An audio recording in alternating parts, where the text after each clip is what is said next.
जगतसिंहपुर सांस्कृतिक परिषद आनुकूल्य आयोजित होगाकु 27तम जगतसिंहपुर पुस्तक मेलार भूमि पूजा अनुष्ठित हो जाइछि।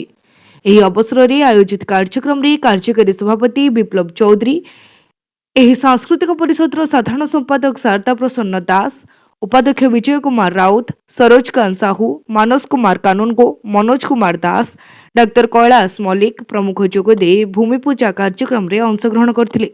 आसदा जनवरी 15 तारिख 21 तारिख पर्यंत यह पुस्तक मेला अनुष्ठित होगा सहित प्रतिदिन संध्यारे साहित्य आसर सभा और विभिन्न सांस्कृतिक कार्यक्रम अनुष्ठित हो कार्यकारी सभापति कहते।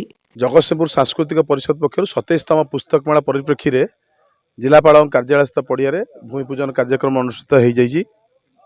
जगतसिंहपुर सांस्कृतिक परिषद सदस्य मैंने दिन राति एक कर 27तम पुस्तक मेला को स्मरणीय करने से उपलक्षे समस्त सदस्य मैंने आज उपस्थित अच्छा।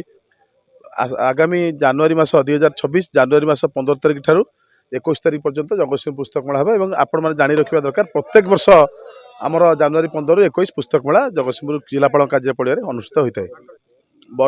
आमर बर्तमान सुधा 30 टी पब्लिकेशन हाउस आसिया सहित आम सहित जोगाजोग कर फुड स्टल और अन्य स्टल मिसिक समुदाय 132 टी स्टल आमर बुकिंग सरी जाइए और बहु आडंबर सहित पुस्तक मेला कार्यक्रम हो। जगतसिंहपुर जिलार समस्त लोकप्रतिनिधि मंत्री जिला प्रशासन मुख्य आम परिषद अध्यक्ष जिलापाल जिला प्रशासन अधिकारी वृंद समस्त उपस्थित रे एक साहित्यिक जो ओडिशार विशिष्ट साहित्यिक माने प्रत्येक दिन संध्यारे साहित्य आसर हो साहित्य सभा से माने जोगदेवे विषय वस्तु से साहित्य सभार प्रत्येक दिन विषय वस्तु भित्तिक साहित्य सभा अनुष्ठित हो।